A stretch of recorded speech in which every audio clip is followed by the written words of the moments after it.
"Will you be tender?" the pure young woman whispered. And he, the older millionaire, promised to give her the world. What happens when a 25-year-old flower deliverer accidentally bumps into a powerful 47-year-old businessman? Where are you watching us from? This true love story will make you believe in happy endings. Subscribe to the channel and leave a like if you believe in love without boundaries. There are moments when the universe conspires to change our destiny through the most ordinary of encounters. Life always awaits us at the turn we never saw coming. The champagne spilled onto Emily Johnson's inexpensive cotton dress when they collided at the entrance of the Plaza Hotel in New York. At 25, she was there only to deliver flowers, a temporary job to finance her studies at Columbia University. The golden liquid seeped into the fabric, creating a constellation of stains that expanded like dying stars on the white firmament of her dress. "I'm truly sorry," murmured a deep, assured voice. She looked up and met Michael Anderson's gaze.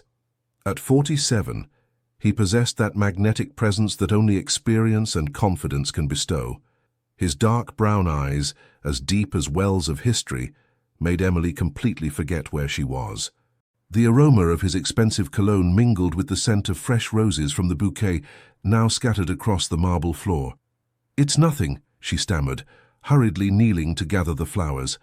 Michael knelt as well, their hands brushing over a particularly red rose, as if fate itself was orchestrating this first connection. The contrast was striking. Her slender fingers, slightly stained with ink from an inexpensive pen, against Michael's well-groomed hands, adorned with a watch whose price could have financed an entire year of her studies. "Let me make amends for this inconvenience," he insisted. "I'm Michael Anderson." "Emily Johnson," she replied, surprised by the firmness in her own voice. The hotel lobby continued its ballet of wealthy patrons and attentive employees, but for a moment, time seemed suspended in this bubble where their gazes remained anchored. "Your dress is ruined," he noted with a furrowed brow. "Allow me to buy you a new one." Emily took a step back, her fierce independence rising like a shield. "That's really not necessary, Mr. Anderson. It's just, I insist," he gently interrupted. "Not as an obligation, but as a gesture of courtesy." There was something in his voice, not the arrogance she had expected, but a sincerity that disarmed her defenses. The reflections from the plaza's monumental chandelier danced in Michael's eyes, and Emily found herself wanting to know the thoughts hidden behind that penetrating gaze. "All right," she finally conceded, "but I need to deliver these flowers first. They're for me," he revealed with a discreet smile that carved unsuspected dimples in his austere face. "Fate has simply accelerated our meeting." That evening, Michael didn't just pay for a new dress, he took her to choose one in an exclusive boutique on Fifth Avenue, where a single garment cost more than 3 months of her salary. The salesperson whispered figures that Emily couldn't even fully comprehend, but the delicacy with which this businessman treated her made her heart beat in a way she had never experienced. As they parted outside her small apartment in Brooklyn, he handed her his business card. "I'd like to invite you to dinner, Emily." To properly apologize. She contemplated the card, the thick textured paper bearing in discreet, elegant letters the name of the man who had perhaps just disrupted the quiet course of her life. "I'd like that," she replied, ignoring the small voice that whispered she was venturing into unknown territory, where differences in age and social background could become insurmountable chasms. The lights of New York sparkled through the bay windows of the fine dining restaurant, perched on the top floor of the Mandarin Oriental. Emily nervously adjusted the emerald green dress she had bought, especially for the occasion, a splurge that had swallowed a significant portion of her savings. Next to her, Michael sipped his wine with an ease that betrayed years of familiarity with places where excellence was served as a given right. "How does a brilliant young woman like yourself end up delivering flowers?" he asked, his eyes following the trajectory of a boat on the Hudson River below. Emily felt heat rise to her cheeks. Unaccustomed to compliments, she took refuge behind her water glass. "Life doesn't offer everyone the same starting points," she finally answered. "I study literature and philosophy at Columbia.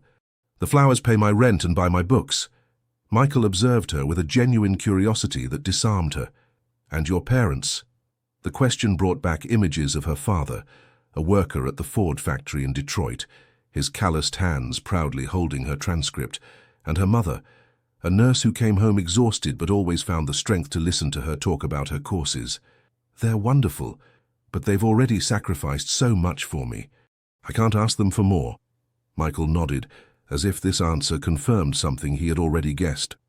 Independence is an admirable quality, Emily, but knowing how to accept help that's offered without seeing it as a threat to our autonomy is another.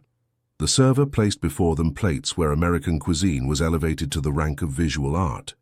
Emily contemplated this culinary creation, divided between wonder and the imposture she felt being there.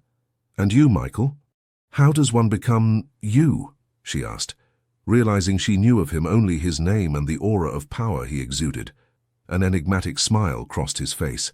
"Through much work, some costly mistakes, and the painful understanding that professional success doesn't fill all loneliness."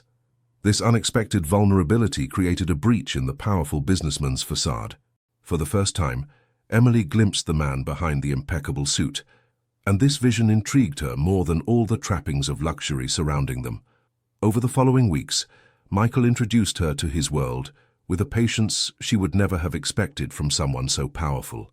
On Saturday afternoons, they visited art galleries where he explained every brushstroke of the classical masters, his deep voice resonating in the silent corridors, while she absorbed each word like a thirsty sponge. "Art reveals us to ourselves, Emily," he confided to her in front of a Hopper painting at the Metropolitan Museum. "It shows us what moves us, what troubles us, what echoes in our unexplored depths." She observed the play of light and shadow, creating this impression of perpetual movement in stillness. "Like human relationships," she murmured. "Layers of complexity beneath apparent simplicity." Michael gave her a look where admiration mingled with surprise, as if rediscovering Emily through her words. The June sun flooded Emily's small Brooklyn apartment when she discovered the envelope. It contained an official document from Columbia University confirming that her tuition for the next semester had been entirely paid. Her heart tightened upon seeing the name of the anonymous benefactor, but she knew. A muted anger rose within her, mixing with a confusion that left her trembling. In the coffee shop on Broadway where she had arranged to meet Michael, her emotions simmered beneath a facade of artificial calm. He arrived, impeccable as always, a slight smile on his lips that vanished upon seeing her expression. "I'm not for sale, Michael," she stated without preamble, pushing the envelope toward him. He sat down slowly, his gaze never leaving hers. "I never thought you were, Emily." "Then why?" she asked, fighting against tears of frustration that threatened to break her composure. "Is this some form of control?" Michael passed a hand over his face, and for the first time Emily perceived a crack in his usual confidence. "I have the means to alleviate a burden that prevents you from fully dedicating yourself to your potential," he explained gently. "Not to bind you to me, but to free you." "Free me?" she repeated, incredulous. "By constantly reminding me that I depend on your generosity." "Is that really what you feel?" he asked with genuine concern in his voice. Emily looked away, watching the students coming and going on Broadway, their lives suddenly seeming much simpler than hers. "I don't know what I feel anymore, Michael. You bring me into your world, you open doors for me, and now you pay for my education. I feel like I'm losing my footing." A silence settled between them, as dense as the storm clouds gathering above Manhattan. "I understand your resistance," he finally said. "I admire your independence, Emily.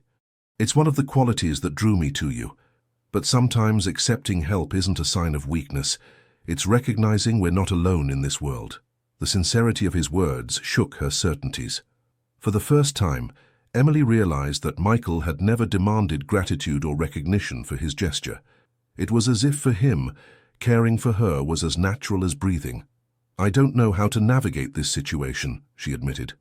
Michael reached across the table, but stopped before touching her hand, respecting the emotional space she needed. "Perhaps we could establish clear boundaries," he suggested. "Rules that would allow you to preserve your autonomy while accepting that someone might want to support you with no ulterior motives." This reasonable proposal offered a way out of her dilemma, but Emily felt there was something deeper at stake.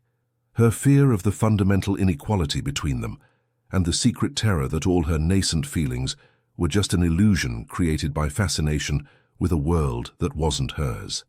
"Okay," she finally agreed. "But I want us to be honest with each other, always. even when it's uncomfortable. Michael's smile lit up his face in a way that made Emily's heart waver. I wouldn't have it any other way. Michael's personal library on the top floor of his Upper East Side penthouse was a sanctuary of knowledge and beauty. Shelves of precious wood rose from floor to ceiling, housing books with antique bindings, some probably worth the price of a car. But what captivated Emily that evening wasn't the literary treasures surrounding her, but the photograph she had just discovered, half hidden behind a copy of The Great Gatsby.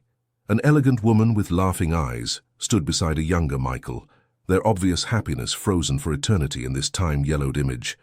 "That was Sarah," said Michael from the doorway, making Emily jump. She hastily put the frame back, ashamed to have been caught exploring his past without permission. "I'm sorry, I didn't mean to—" "Don't apologize," he gently interrupted, approaching. "The questions you don't ask are often the most important ones." He took the photograph delicately, his gaze softening in a way Emily had never seen. "Sarah was my wife. She left 15 years ago." Emily felt her heart tighten. "I'm sorry," she repeated, imagining the worst. "Oh, she's not dead," he clarified with a sad smile. "She lives in Boston now, with a university professor. She has 2 children. They must be teenagers by now." The melancholy in his voice told a story of loss that went well beyond the simple facts. "What happened?" Emily dared to ask, her curiosity winning over her discretion. Michael replaced the photo and headed toward the window that offered a breathtaking view of illuminated Manhattan. The silence stretched until Emily thought he wouldn't answer. "I was incapable of giving her what she needed," he finally said, his silhouette outlined against the night sky.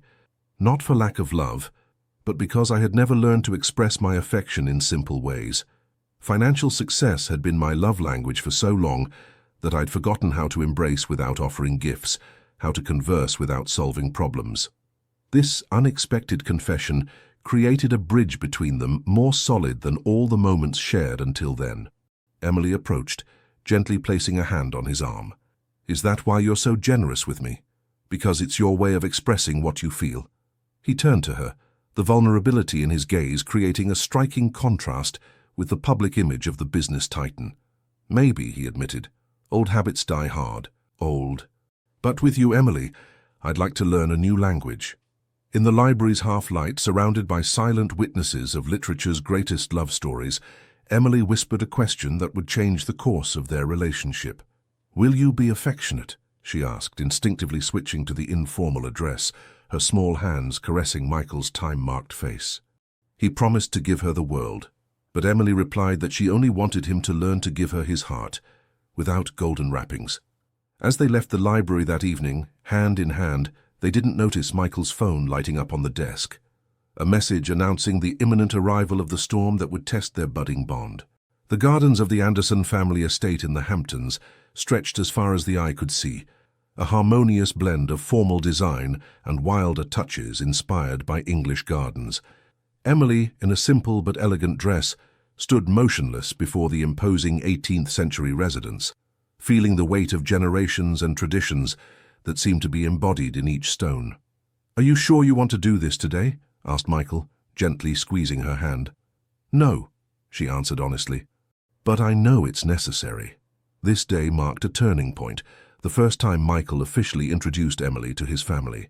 3 months had passed since their chance meeting, 3 months of growing intimacy that had transformed their mutual attraction into something deeper and more complex. Elizabeth Anderson, Michael's mother, welcomed them on the porch with an icy politeness that barely disguised her disapproval. Tall, elegant despite her 70 years, she embodied that American aristocracy that had survived revolutions and social changes by adapting without ever truly changing. "My son has told us a lot about you, Miss Johnson," she said, guiding Emily toward the living room where the rest of the family waited. "He seems enchanted." The suggestive tone didn't escape Emily, who imperceptibly straightened her shoulders. "I hope to have the opportunity to show you why, Mrs. Anderson," she replied with an assurance that surprised even Michael. The lunch that followed was a diplomatic trial where every seemingly innocent question concealed a trap. Every compliment hid a veiled criticism. Michael's cousins and uncles exchanged knowing looks, their conversations charged with barely disguised insinuations and mistrust. "So," You study literature? Asked William, Michael's cousin, heir to an investment bank. An interesting passion. Literature reminds us that we are more than our possessions or social status, Emily replied, holding his gaze. It shows us our common humanity across the ages. A silence followed her response, broken by the warm laughter of Margaret, Michael's grandmother, a lady of 80 with eyes as piercing as diamonds and the wisdom of American matriarchs. Well said, my dear. This boy has finally found someone who doesn't impress easily. After the meal, while the men withdrew to discuss business, Elizabeth took Emily aside in the winter garden, among exotic orchids and ferns. My dear, she began with calculated sweetness, you seem intelligent, so let's be frank. What is your intention with my son? Emily felt anger rise within her, but contained it.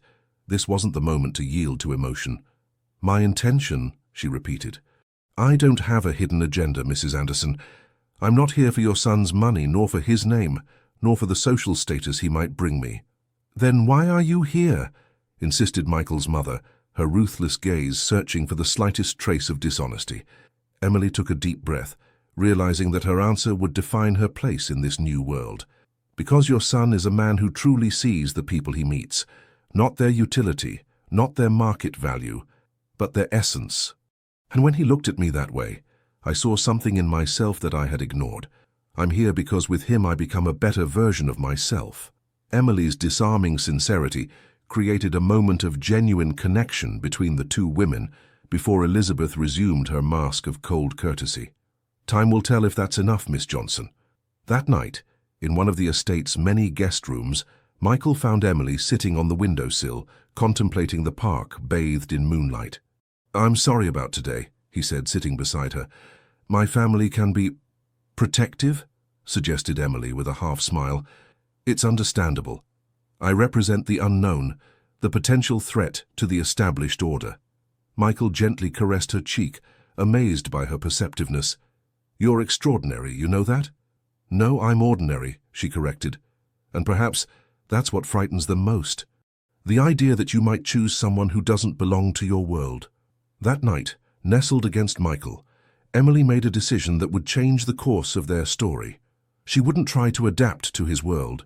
She would create with him a new territory at the border of their respective universes, where their differences would become a strength rather than an obstacle.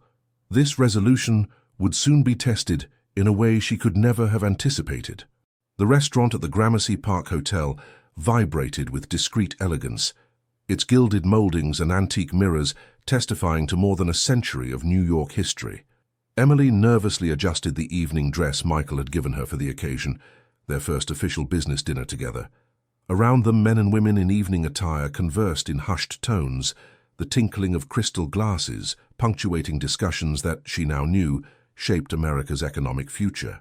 Relax, Michael murmured, briefly placing his hand on hers. You're perfect.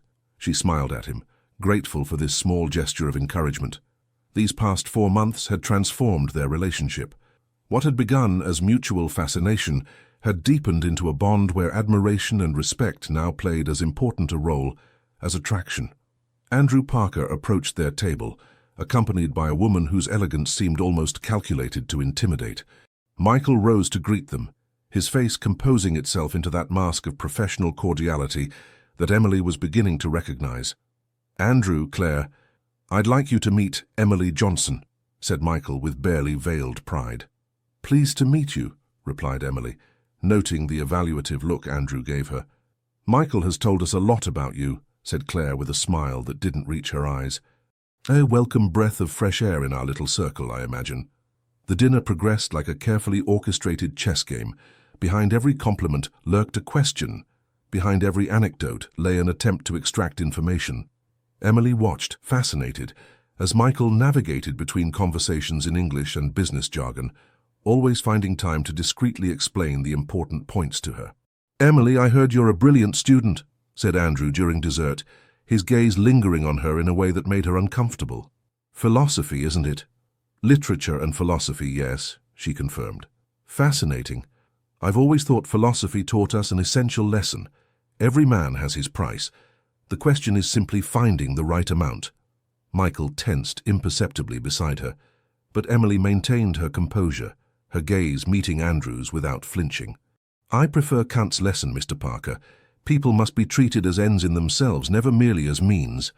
A silence fell, broken by Claire's appreciative laugh. "She got you there, Andrew," she said, raising her glass to Emily. "I'm beginning to understand why Michael is so captivated." 3 days later, a perfumed envelope was delivered to Emily at Columbia. Inside, a letter from Andrew Parker proposing a mutually beneficial arrangement, an absurd sum of money in exchange for information on Michael's confidential projects regarding an expansion into Chicago. The proposal was formulated with an elegance that didn't mask its insidious nature. Emily stared at the letter, her hands trembling. For the first time, she truly understood the weight of being alongside a man as powerful as Michael in the elite of American business. It wasn't just a matter of luxury and privilege. It was a world where loyalty was constantly tested, where trust was the most precious currency. That night, in Michael's apartment, she silently handed him the letter. He read it, his face transforming under the effect of a cold anger she had never seen in him. "I'm sorry you were exposed to this," he finally said, crumpling the letter. "Andrew always plays both sides." "You're not surprised," she observed. "In this world, Emily, loyalty is rare. People assume everything can be bought. Information, influence, people." He approached her, taking her hands in his. "I'd understand if you wanted to distance yourself from all this. From me." Emily felt a shiver run through her, not of fear but of certainty. She realized this moment was a crossroads in their relationship, a test not only of her loyalty to Michael, but of her own integrity. "Do you really think I'd be tempted?" she asked softly. Michael's gaze reflected a vulnerability he showed only to her. "I think you have the right to choose the world you want to live in, and my world comes with these kinds of complications." Emily took a deep breath, knowing her decision would shape their shared future. "I'm not choosing a world, Michael. I'm choosing you, with all the complications that implies." That night marked a turning point in their relationship, the moment Emily fully accepted the shadows that accompanied the light of their love, when she consciously decided to stay not out of naivety, but with full knowledge of the challenges that awaited them. What she still didn't know was that her loyalty would soon be tested in a way she could never have anticipated. The offices of Anderson Global occupied the top 3 floors of an ultra-modern tower in Manhattan's financial district, offering a panoramic view of New York. Emily nervously adjusted her outfit, a sober but elegant suit she had carefully chosen for this special day. 5 months had passed since her meeting with Michael, and today marked her first official participation in a strategic meeting. "Miss Johnson," welcomed the executive secretary with a new respect in her voice. "Mr. Anderson is waiting for you in the main conference room." Emily noted this subtle change. At first, the staff treated her with distant politeness tinged with curiosity. The boss's young mistress, they probably thought. But in recent weeks, something had changed. It wasn't just courtesy. It was as if Michael's protection had become an invisible shield around her, conferring a status that went beyond their simple personal relationship. The conference room buzzed with conversations when she entered. About 10 men and 2 women in impeccable suits briefly ceased their discussions, observing her with undisguised curiosity. Michael immediately came to meet her, discreetly placing his hand at the small of her back as he guided her to a place at his right. "Ladies and gentlemen, allow me to introduce Emily Johnson," he said simply, without specifying her role, a deliberate ambiguity that intrigued those present. The meeting concerned the expansion of the group's activities to Chicago and Seattle, a project that represented a colossal investment and significant risks. Emily listened attentively to the presentations, taking detailed notes, observing the power dynamics playing out around the table. "The Chicago market presents a major obstacle with the new environmental legislation," explained Robert Davis, the financial director. "Compliance costs would significantly reduce our margin for at least 3 years. A technical debate ensued, with increasingly complex arguments about adaptation strategies. Emily sensed growing tension, as if an obvious solution was being ignored. Finally, pushed by an intuition she couldn't repress, she launched in, "What if we completely reversed the approach?" A surprised silence greeted her intervention. Michael gave her a slight nod of encouragement. "Instead of seeing environmental standards as an obstacle, we could make them our main selling point," she continued. Invest massively in truly ecological production, exceed legal requirements, and transform this constraint into a competitive advantage. Robert frowned. Miss Johnson, with all due respect, the costs would be prohibitive. In the short term, yes, she acknowledged, surprised by her own assurance. But we're not talking about a short-term project, are we? In 5 years, all companies will have to comply with these standards. If we take the lead now, we establish a reputation and expertise that our competitors will have to urgently catch up with. A thoughtful silence followed her statement. Michael observed the reactions around the table, a discreet smile on his lips. Interesting, Victoria Chen, the marketing director, finally murmured. Very interesting, even. A differentiation strategy through ecological avant-garde. It could work. The discussion resumed, this time with new energy, Emily's ideas serving as a catalyst for a complete revision of their approach. At the end of the meeting, several team members came to personally congratulate her, with a respect that had nothing condescending about it. Later, in Michael's private office, he looked at her with undisguised pride. Do you realize what you just did? You completely reoriented a $300 million project with a single suggestion. Emily felt dizzy from what had happened, from this unexpected discovery of a talent she hadn't suspected. I just said what seemed logical to me. That's exactly it, Emily. You see solutions where others see only problems. You bring a perspective that all these graduates of prestigious schools, with their identical training and formatted thinking, are incapable of having. He approached her, taking her face between his hands with infinite tenderness. You always believed I was introducing you to my world to show you something, but perhaps I was bringing you there because my world desperately needed someone like you. This revelation created in Emily a feeling of vertigo. For the first time, she glimpsed a troubling truth. Perhaps their meeting had not only transformed her life but also Michael's. Perhaps this relationship wasn't a permanent imbalance where she would always be the beneficiary, but a true partnership where each brought a unique value to the other. That evening, in the car taking them back to Michael's apartment, Emily watched the lights of New York pass by with new eyes. An idea was germinating in her mind, an idea that would soon take shape and change not only their relationship, but the lives of hundreds of people they didn't yet know. Rain beat against the windows of Michael's office, the autumn New York sky seeming to reflect the storm brewing in the business world. 6 months had passed since their chance meeting at the plaza. 6 months that had transformed Emily from a simple literature student into a woman whose ideas were beginning to influence decisions at the highest level of a multinational corporation. That day, however, nothing was going as planned. Michael stared at his computer screen, his unusually pale face contrasting with the grey of his impeccable shirt. It's confirmed, he finally said, his voice betraying a rare tension. The Pegasus Consortium has launched a hostile takeover bid. Emily, who was studying reports on the office couch, abruptly raised her head. During the past weeks, she had immersed herself in the workings of Michael's company, absorbing knowledge in finance and business strategy with a veracity that surprised even the most experienced executives. Andrew Parker is behind this, isn't he? She asked, immediately connecting the dots. Michael nodded, a fleeting admiration crossing his gaze despite the gravity of the situation. He's gathered 5 major investors. They want to dismantle the group and sell the most profitable divisions. This crisis wasn't just professional for Michael, it was existential. Anderson Global wasn't just a company, it was his life's work, patiently built over more than 20 years, employing thousands of people across America and Europe. How much time do we have? She asked Emily, instinctively using we, a pronoun that reflected how intertwined their lives had become. 3 weeks before the extraordinary general meeting. If we don't find a way to block the offer by then. He left his sentence hanging, but Emily understood. It would be the end of everything Michael had built. The methodical dismantling of a business empire that, she had discovered, operated with an ethic and sense of responsibility rare in this environment. The days that followed were a frenzied whirlwind of activity. Emily put her studies on pause, dedicating every waking hour to seeking solutions, studying precedents, exploring legal and financial options that even Michael's seasoned advisors hadn't considered. One evening, as the office clock showed almost midnight, she noticed an anomaly in the financial reports of a Swiss subsidiary. "Michael, look at this," she said, pointing to a series of transactions. These investments in research and development in green technologies, they're undervalued in all your documents.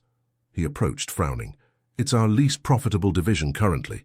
The board of directors considers it a prestige project, without real commercial potential in the short term.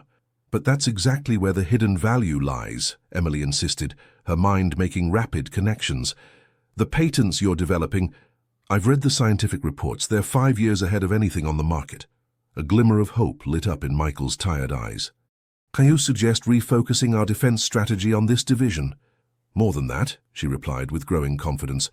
I suggest making it the heart of our counter-offensive. That night marked a turning point. Emily revealed a strategic capability that no one, not even she, had suspected. As the danger approached, she spent her days coordinating a multidimensional response to Pegasus's attack, mobilizing resources she didn't know she possessed. But the personal cost was high.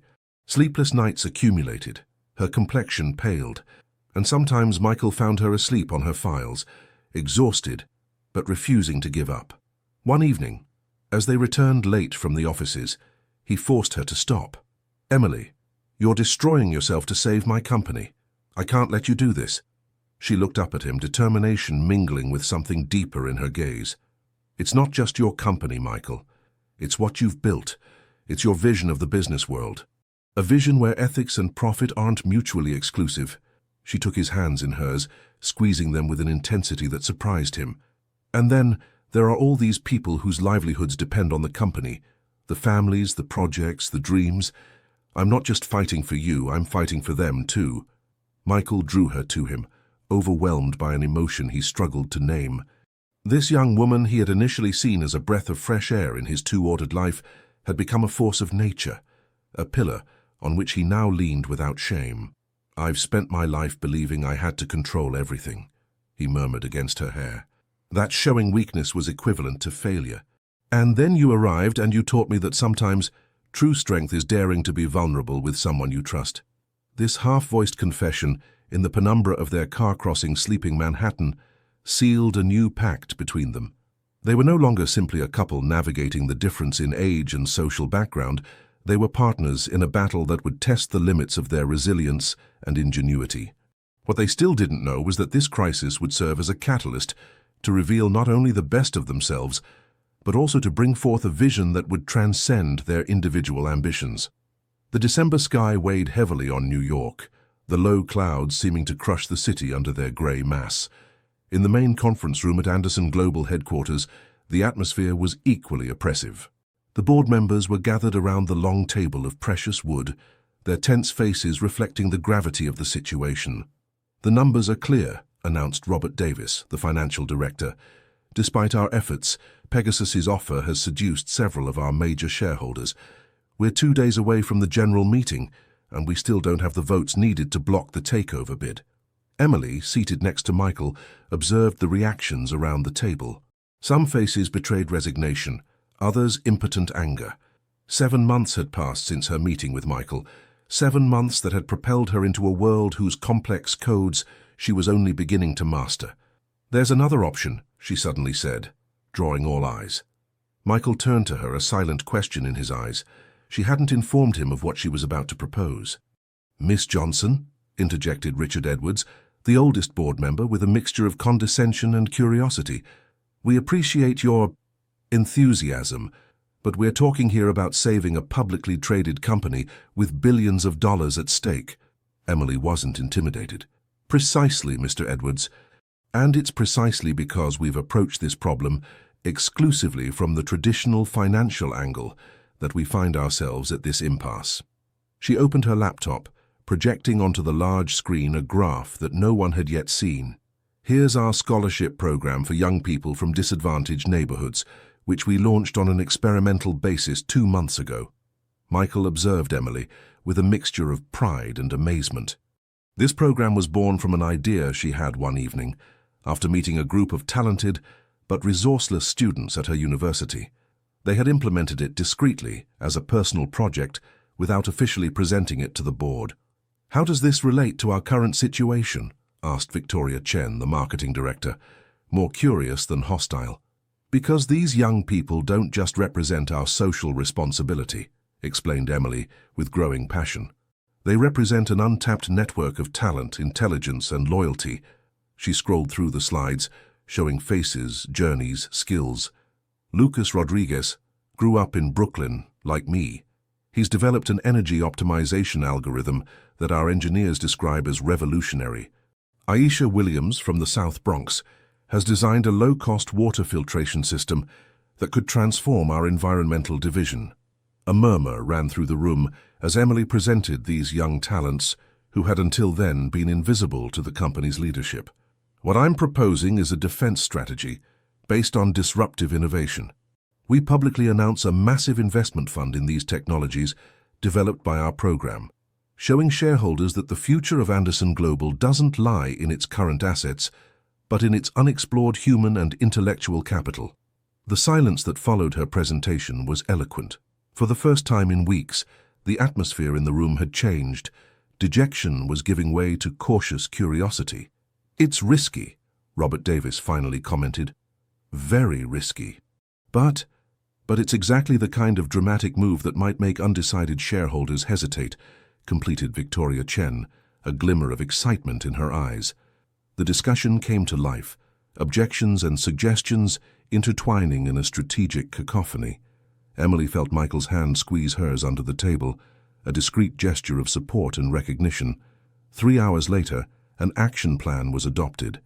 Emily and Michael left the headquarters under pouring rain, exhausted but buoyed by a new hope. "You never cease to amaze me," he told her, as their car crossed illuminated Manhattan. "You've just transformed a financial defense strategy into a social and entrepreneurial vision." "It's not just strategy, Michael," she replied gently. "I truly believe in what I said. These young people don't just deserve a chance. They are the chance your company was waiting for without knowing it." That night, as they worked in the study of Michael's apartment to perfect the details of their announcement, the phone rang. It was Andrew Parker. Michael put the call on speakerphone, exchanging a glance with Emily. "Michael," said Andrew's voice, imbued with false cordiality. "I've heard interesting rumors about your new strategy." "News travels fast," replied Michael with calculated coldness. "Indeed. That's why I wanted to propose an arrangement before you launch down this hazardous path." Emily felt her heart accelerate. "I'm listening," said Michael. "A position as chairman of the supervisory board in the new structure with generous stock options. You keep your prestige, your fortune, and you spare yourself a battle you can't win." Michael looked at Emily, a silent question in his eyes. She imperceptibly shook her head. "That's generous, Andrew," Michael responded, "but I must decline." An icy silence settled. "You're making a mistake, Michael. This little distraction in your life has made you forget the realities of our world." Emily felt anger rise within her, but Michael remained impassive. "On the contrary, Andrew, she has helped me remember why I created this company. Not for profits or prestige, but to build something meaningful." "You'll regret it," was the terse reply before the line went dead. They remained silent for a moment, the weight of this confrontation adding to the accumulated fatigue of recent weeks. "He'll redouble his efforts now," Emily finally said. "Probably," Michael agreed. "But for the first time since this crisis began, I no longer fear the outcome." He approached her, placing his hands on her shoulders with infinite tenderness. "Whatever happens to the company, Emily, you've already given me something more precious than everything I've built." "What's that?" she asked, moved by the intensity of his gaze. "The conviction that what's truly worth defending in this life isn't financial empires or positions of power. It's the possibility of making a real difference in others' lives." That night, nestled together in their bed, they knew the coming days would bring either their greatest defeat or their most beautiful victory. But a certainty now inhabited them. Whatever happened, they had already found something that neither Andrew Parker nor anyone else could ever take from them. The day of the extraordinary general meeting had dawned, cold and clear, one of those New York winter mornings when light seems to cut the skyscrapers with surgical precision. At the Pierre Hotel, dozens of limousines dropped off the shareholders and executives who would decide the fate of Anderson Global. Emily nervously adjusted her outfit, a midnight blue suit that gave her a sober elegance. Beside her, Michael seemed surprisingly calm, as if weeks of anguish had given way to a serene acceptance of what was to come. "Ready?" he gently asked her. She nodded, breathing deeply to calm her racing heart. Michael, whatever happens today. He placed a finger on her lips, interrupting her with gentleness. We've done everything we could. The rest is no longer in our hands. They entered together the immense conference room where nearly 300 people were already gathered. Emily felt gazes settling on her, curious, evaluative, sometimes hostile. She was no longer a stranger in this environment. Rumors about her influence with Michael had circulated, fueling fantasies and speculation. Andrew Parker stood at the center of a group of men in dark suits, his usual confidence slightly tinged with nervousness he was trying to conceal. Their last-minute strategy had manifestly created an uncertainty he hadn't anticipated. The meeting began with the usual formalities. Then came the moment for the presentation of the Pegasus Consortium and its takeover bid. Andrew took the floor with calculated eloquence, detailing the financial advantages of their proposal, promising exceptional returns to shareholders thanks to a strategic restructuring, a euphemism for the planned dismantling. Emily observed the reactions in the room, noting the approving nods of some institutional investors. Andrew's financial argument was relentless, built on figures and projections difficult to contest. Then it was Michael's turn to present his counter-proposal. He rose with that quiet dignity that had always impressed Emily. "Ladies and gentlemen," he began, "I won't contest the figures presented by Mr. Parker. They are, within the limited framework he has chosen, perfectly accurate." A murmur ran through the assembly. This wasn't the opening they expected.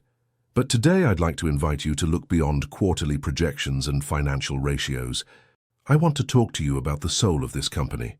He gave a signal, and the giant screens lit up, showing not graphs or tables of figures, but faces.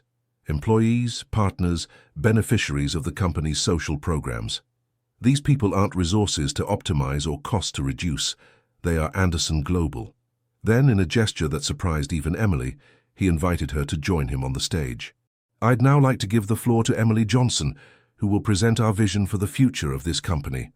The silence that settled was charged with astonishment.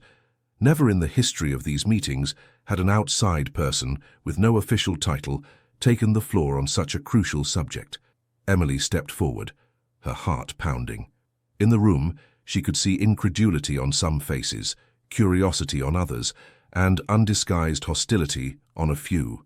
I stand before you today not as an expert in finance or business strategy, she began, her voice surprisingly steady. I'm here as someone who has had the privilege of discovering what Anderson Global truly represents. She scrolled through the images, presenting one by one the young talents from their program, explaining the innovations they were developing, the markets they would help conquer, the revolution they represented for the company's future.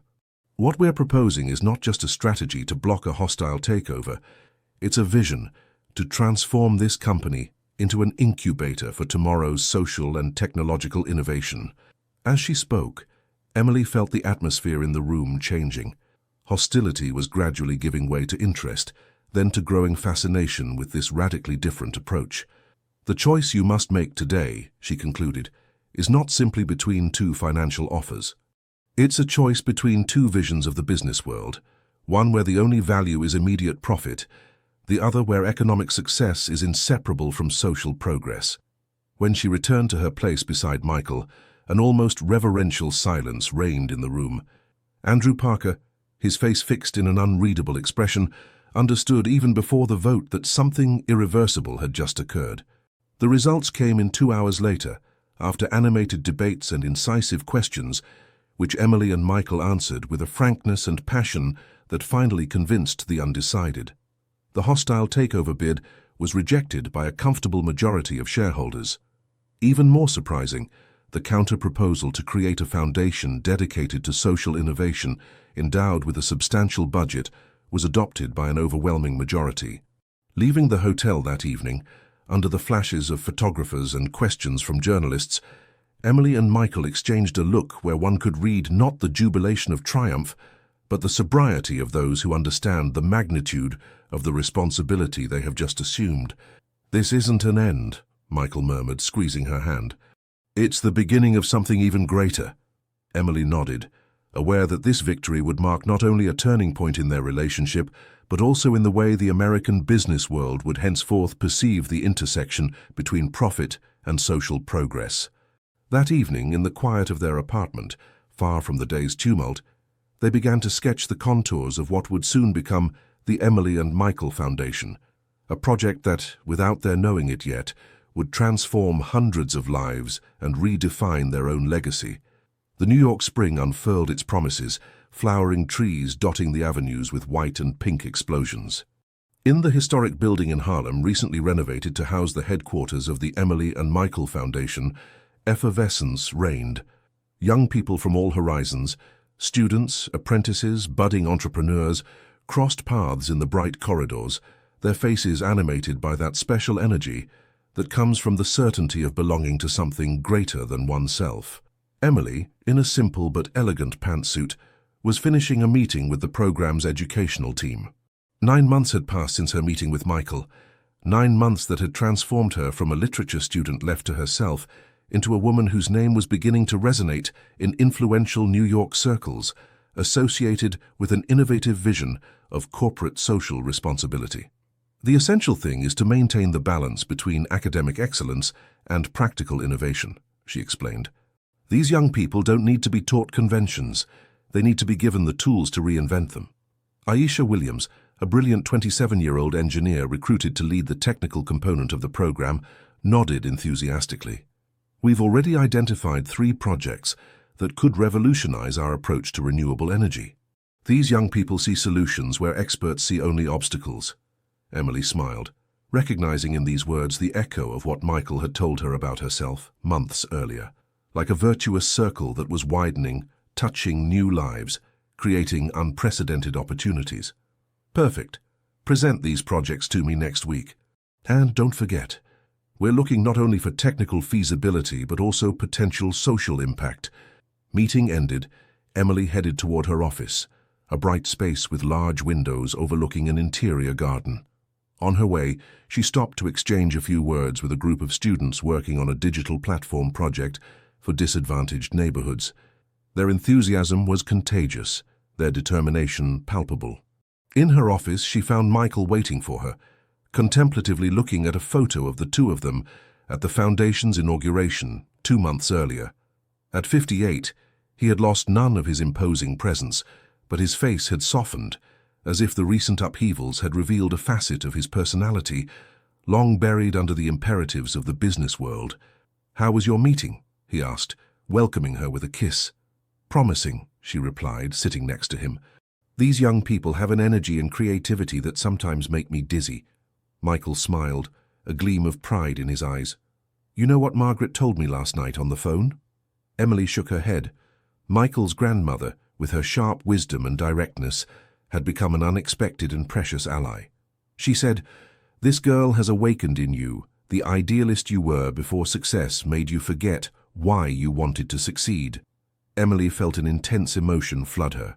These months of struggle against the hostile takeover, then building the foundation, had brought them closer in a way she could never have imagined. The age difference that once seemed an obstacle had transformed into an advantage. His experience combined with Emily's energy and fresh vision created a partnership that surpassed the simple sum of their individualities. "I didn't awaken you, Michael," she replied gently. "I simply reflected what was already in you, waiting for permission to exist again." Their conversation was interrupted by the arrival of Lucas Rodriguez, that prodigy from Brooklyn, whose energy optimization algorithm had been one of the decisive arguments during the general meeting that rejected the hostile takeover. "Excuse me for disturbing you," he said, visibly excited, "but we've just received the results of the large-scale tests. It's beyond our hopes." He handed them a tablet showing graphs and data that confirmed the exceptional effectiveness of his technology. "With these results, we could revolutionize the energy consumption of entire neighborhoods," he continued. "And the best part is that this technology would be accessible even to the most modest communities." Emily and Michael exchanged a look, where the same thought could be read. This was exactly why they had created this foundation, so talents like Lucas could transform their ideas into concrete realities that would improve the lives of thousands of people. After Lucas's enthusiastic departure, they remained silent for a moment, savoring this small victory that validated their efforts of recent months. "You know," Michael finally said, "several of my former colleagues on Wall Street consider me a traitor to my class." "And does that hurt you?" Emily asked, suddenly concerned. He laughed, a free laugh she rarely heard. "On the contrary, it confirms to me that we're on the right path. When the establishment begins to question your choices, it's generally a sign that you're shaking certainties that deserved to be questioned." Emily approached the window, watching the young people crossing the interior garden, their faces animated by passionate conversations. "I sometimes have trouble believing all this is real," she confessed. "Less than a year ago I was delivering flowers to pay for my studies, and now—" Michael joined her, encircling her waist in a spontaneous, tender gesture that had become natural to him over the months. "Now you're changing the world, Emily. Not alone, of course, but without you, none of this would exist." This simple but profound statement summarized the journey traveled. From their chance encounter had been born not only an unlikely love story, but a vision that transcended their individualities to create something lasting and meaningful. Later that day, returning home, because Michael's apartment had become their shared home, they learned that the Foundations program had just been selected by the Department of Education as a model of pedagogical and social innovation. This official recognition paved the way for a national deployment that could touch thousands of young people from disadvantaged backgrounds. "This is just the beginning," Emily murmured as they celebrated this news with a simple dinner on their terrace overlooking Manhattan. "We're building something that will outlive us." Michael meditated on these words, understanding their profound truth. All his life, he had built companies, accumulated fortunes, sought a form of immortality through material success. But for the first time, thanks to Emily, he glimpsed a legacy of a completely different nature, a legacy made of transformed lives, created opportunities, revealed potentials. "To the future," he proposed, raising his glass, his eyes bright with rare emotion. "To our future," Emily gently corrected. Night was falling on New York, enveloping the city in a mantle of new possibilities, waiting to be revealed in the morning. Autumn had repainted New York in tones of gold and rust, dead leaves dancing in the paths of Central Park, where Emily had taken refuge for a few moments of solitude. A year had passed since her meeting with Michael, a year of transformations, challenges, and growth that had led her far from the young student she had been then. On the wooden bench worn by generations of New Yorkers, she reread the article that had just appeared in the New York Times, dedicated to the Emily and Michael Foundation. The journalist described their initiative as a silent revolution in the American entrepreneurial landscape, where the economic elite is finally beginning to recognize its responsibility toward societies left behind. The photos showed Emily and Michael surrounded by the young beneficiaries of the program, their faces illuminated by authentic pride. But the article also contained barely veiled insinuations about the nature of their relationship, questioning the real motivations of this young woman from a modest background and her spectacular social ascension. These words, although she had prepared for them, had reopened wounds she thought healed. "I wondered if I'd find you here," said a familiar voice. Michael sat beside her, his winter coat contrasting with the lightness of his step. He had learned to respect her occasional need for solitude, just as she had learned to understand his moments of intense concentration on work. "The article right?" he asked gently, noticing the folded newspaper on her knees. Emily nodded, watching the children playing in the distance, unaware of the complexities of the adult world. "It's not the first time it's been insinuated that I'm with you for your money or your influence," she finally said. But reading these words in black and white in a respected newspaper, Michael took her hand, gently squeezing it. "People need simple narratives to understand what disturbs them, Emily. A brilliant young woman and an older man creating something meaningful together. That shakes too many prejudices to be accepted without resistance." She appreciated his attempt to comfort her, but a deeper concern inhabited her. What if these comments compromised the Foundation's work? If people doubted our sincerity because of us? This was a worry she had never dared to formulate so directly, the secret fear that their personal relationship might one day become an obstacle to the mission they had given themselves. Michael remained silent for a moment, contemplating this question with the seriousness it deserved. Last week, he finally said, I received a letter from Aisha, that girl from the South Bronx who joined our computer science program. Emily knew Aisha well, a brilliant young woman whose potential would have been wasted without the opportunity offered by the foundation. She was writing to thank me, Michael continued, but not just for the scholarship or the training. She said that seeing our relationship, a man of my age and background with a woman of yours, had given her hope that social barriers could really fall. Tears rose to Emily's eyes, moved by this unexpected perspective. She wrote that? Michael took out his phone, finding the message he had kept. Aisha's words resonated with a disarming sincerity. When I see you together, I understand that the differences that seem to define us, age, background, education, can be transcended by common values and a shared vision. Our relationship isn't an obstacle to our mission, Emily, Michael said gently. It's perhaps its most powerful embodiment. That evening they attended a charity gala at the Metropolitan Museum of Art, an unmissable event of the New York season where high society gathered ostentatiously to support various causes. Once Michael attended out of social obligation, now it was a strategic platform to promote the work of their foundation. Emily, in a long dress of deep blue, observed with amused detachment the complex social dynamics playing out around them. The same people who a year earlier would barely have noticed her now hastened to come greet her, curious to associate themselves with what was progressively becoming one of the most admired initiatives of the moment. "Miss Johnson," called Andrew Parker, approaching with a champagne flute. What a remarkable metamorphosis in barely a year. His smooth tone didn't entirely mask the bitterness of the man who had lost an important battle against the couple. "Mr. Parker," Emily replied with icy courtesy, "I'm happy you follow our journey with such interest. How could it be otherwise? Your association with Michael has created quite a precedent. One wonders what the next surprise will be." Michael joined their conversation, placing a protective but not possessive hand on Emily's back. "The real surprise, Andrew, is perhaps discovering that the most lasting success isn't measured in acquisitions or market share."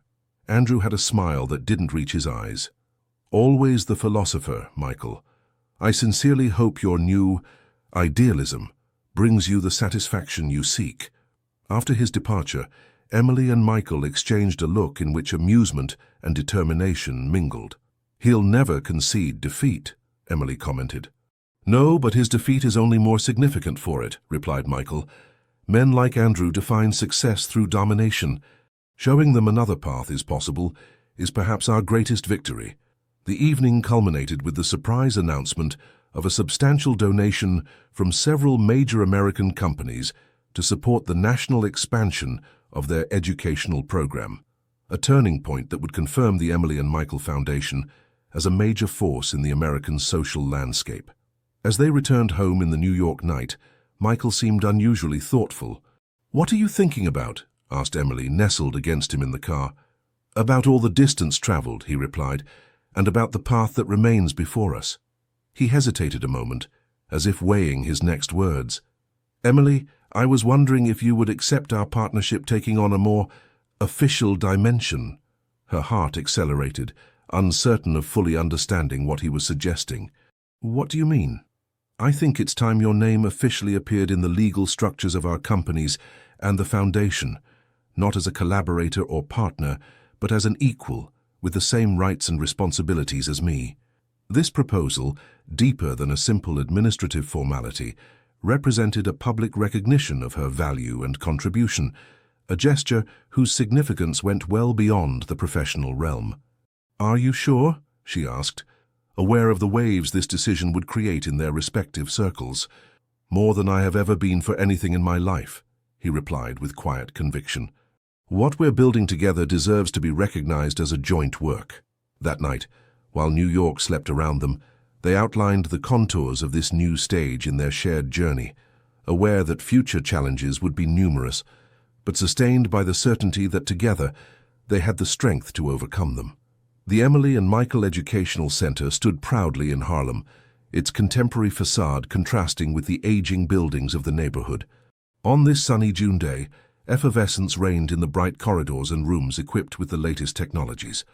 Young people from all backgrounds, mainly from disadvantaged environments, were preparing to present their projects to an audience of journalists, investors, and government representatives.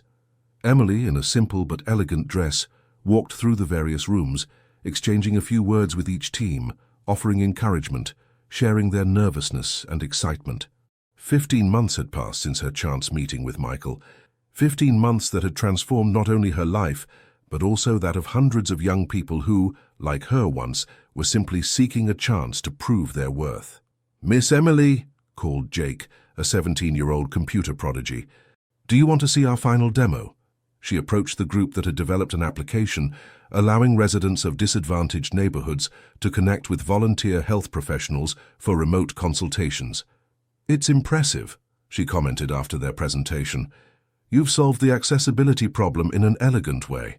"It's thanks to you and Mr. Michael," replied Jake with disarming sincerity. "No one else would have trusted us with such an ambitious project." These words touched Emily more deeply than she wanted to admit. Despite all the obstacles, criticisms, doubts, sometimes her own, moments like this reminded her why she and Michael had created this foundation. The main conference room was progressively filling with visitors who had come to attend the official inauguration of the center. Among them, Emily recognized important figures from the American political and economic world, some of whom had initially greeted their initiative with skepticism. Michael was waiting for her near the stage, exchanging a few words with the Secretary of Education. At 58, he carried his years with a new dignity, his face reflecting a serenity she had not known at the beginning of their relationship. "Ah, here's Emily," he said, seeing her approach, his face lighting up in that special way that even after all these months still made her heart beat faster. The secretary warmly shook her hand. "Miss Johnson, your work here is remarkable. I've rarely seen a project so effectively combine technological innovation and social inclusion." "Thank you, Madam Secretary," replied Emily. "But the credit goes primarily to these young talents who were just waiting for an opportunity to flourish." The inauguration ceremony began, punctuated by official speeches and moving testimonies from students whose lives had been transformed by the program. Then came the moment for Emily and Michael to speak together, a first that symbolized their now official partnership in all aspects of their common initiatives. "A little over a year ago," Michael began, "no one would have bet on the success of what we were undertaking, an educational foundation specifically targeting untapped talents in disadvantaged neighborhoods, financed by a private company without expectation of immediate financial return.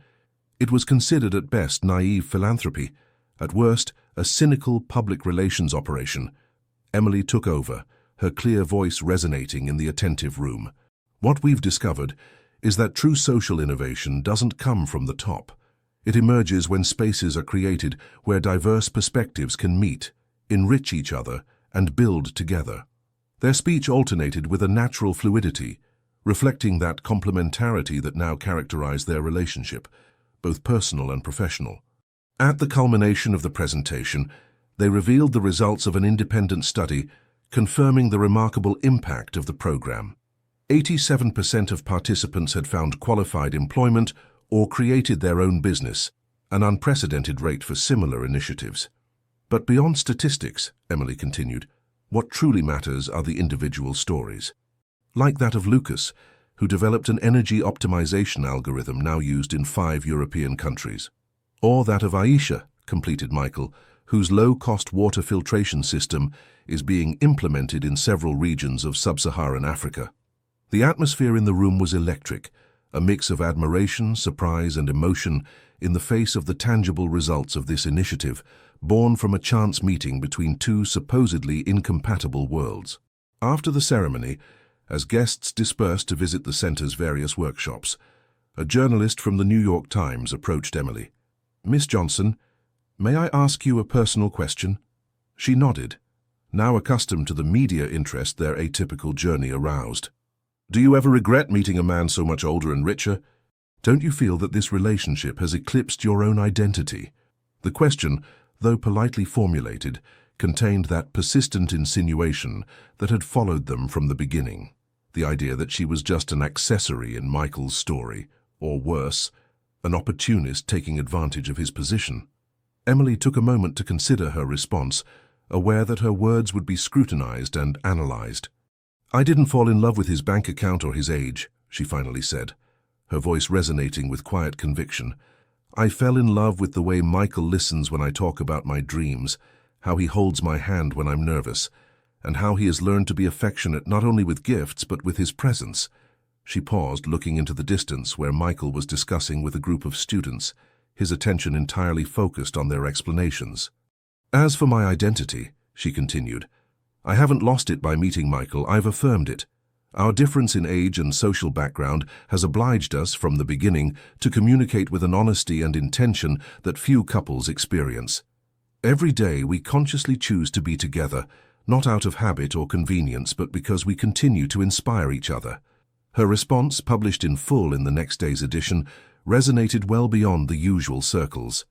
It became a sort of manifesto for those who believed in the possibility of authentic relationships transcending social and generational barriers. That evening, as they privately celebrated the success of the inauguration, Michael handed Emily a small, carefully wrapped package. "What's this?" she asked, surprised by this unexpected gesture. "Open it," he replied simply, a glimmer of anticipation in his eyes. Inside was a yellowed envelope containing a photograph she had never seen. Michael, 20 years younger, discreetly helping a homeless family near Washington Square Park. The date on the back indicated it had been taken long before their meeting. "How?" she began, confused. "Do you remember that day when we collided at the entrance to the plaza?" he asked gently. "It wasn't our first meeting, Emily." Her eyes widened in surprise. 7 years earlier, you were a teenager selling flowers near Washington Square Park to help your family. You saw me giving money and food to that homeless family, but I hadn't noticed you. Apparently, a freelance photographer was capturing the scene for a report on poverty in New York. He contacted me recently after recognizing my face in an article about the foundation. Emily was speechless, memories suddenly flooding back. She had indeed sold flowers during one summer as a teenager to supplement her parents' modest income. And now she vaguely remembered observing that gesture of generosity from a man in an expensive suit. "You mean that compassionate gesture was the real reason you accepted to have that champagne with me at the hotel?" Michael completed. "You didn't consciously remember, but somewhere you had kept this image of me." This unexpected revelation gave their meeting an almost mystical dimension, as if, despite all the differences that should have separated them, something deeper had always been destined to bring them together. "The universe sometimes has strange ways of putting people on the same path," murmured Emily, moved beyond words by this connection that transcended time and circumstances. That night, in their apartment overlooking illuminated Manhattan, they contemplated the path traveled and the one opening before them, a path they would continue to trace together, redefining with each step what it truly means to love and build something greater than oneself. 5 years had passed since that chance encounter at the entrance of the plaza. 5 years that had seen the Emily and Michael Foundation blossom into an internationally respected institution, with educational centers now established in 6 American cities and pilot programs in Chicago, Mexico, and South Africa. 5 years during which their relationship had matured like a fine wine, gaining depth and complexity with time. On this autumn morning, Emily stood on the terrace of their home in the Hamptons, contemplating the gardens that had once inspired so many artists. At 30, she had retained that insatiable curiosity that characterized her, but had added to it a quiet confidence born of overcome trials and shared victories. Her doctorate in educational philosophy, defended with honors the previous year at Columbia, had transformed their pedagogical approach, giving a solid theoretical foundation to their initial intuitions. Michael joined her, 2 cups of coffee in hand. At 52, his graying temples added to his charm, and the wrinkles at the corners of his eyes testified to smiles more frequent than in the past. "What are you thinking about so early in the morning?" he asked, handing her a cup. She smiled, accepting the coffee with gratitude. "About all the distance traveled, about the seasons we've crossed together.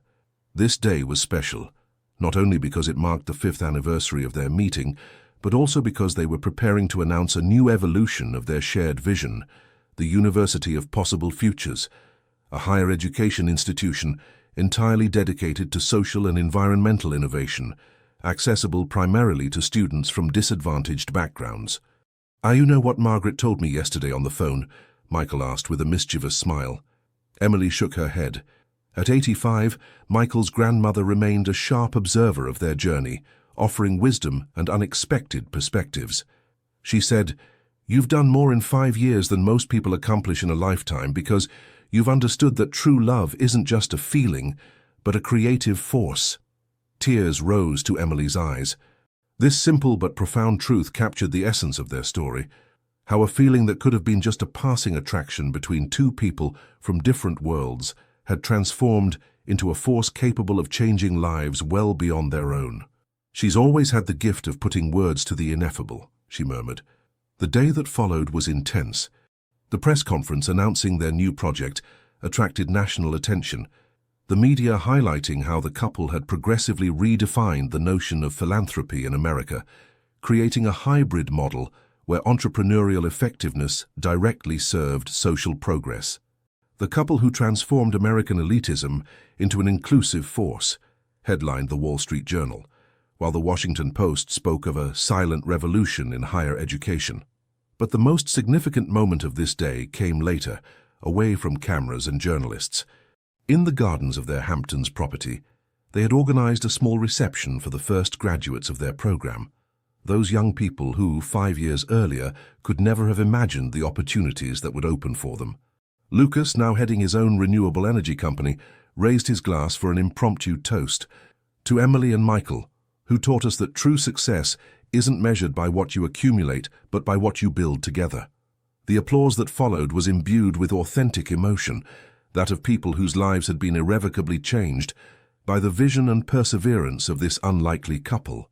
Later in the evening, as the sun was setting over the Atlantic, painting the sky in hues of gold and purple, Emily and Michael isolated themselves for a moment near the water. "Do you remember what you told me the first time we visited the Metropolitan Museum together?" asked Michael, his gaze caressing the face of the one who had transformed his life in ways he could never have imagined. Emily smiled at the memory of that day, one of the first when they had begun to build their connection beyond the initial attraction. "I said that art reveals us to ourselves, that Hopper's plays of light and shadow were like human relationships, layers of complexity beneath apparent simplicity. And you were right," he agreed. "Our relationship has revealed parts of myself I didn't know. It taught me that vulnerability isn't a weakness, but the door to deeper authenticity." Emily took his hands in hers, moved by the sincerity of his words. "Will you be affectionate?" she murmured, reprising that question she had asked him years before, in his library when their story was just beginning. Michael no longer needed to promise. His daily actions, his constant presence, the tenderness that imbued each of his gestures toward her, were all the answers Emily needed. "Every day with you I learn a new way to love," he simply replied. The age difference that once seemed an obstacle had transformed into an advantage.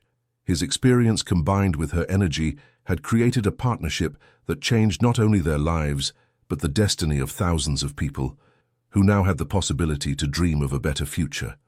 As they returned to the house hand in hand under the starry Hampton sky, they knew their story was just beginning, that each season would bring new challenges and discoveries, but that the force uniting them would continue to grow, like those flowers that bloom under the sun after pushing their roots into the depths. For they had discovered together the most essential truth. Authentic love isn't measured by the absence of obstacles, but by the beauty of what is built by overcoming them together.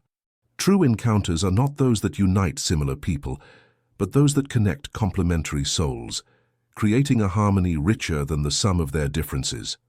This phrase, which Emily had once written in her personal journal, had become the philosophy that guided not only their personal relationship, but also their vision of a world where differences don't separate, but enrich. And as the moon reflected on the Atlantic, illuminating the path to their home, they knew with certainty that the most beautiful chapter of their story remained yet to be written, together, day after day, season after season.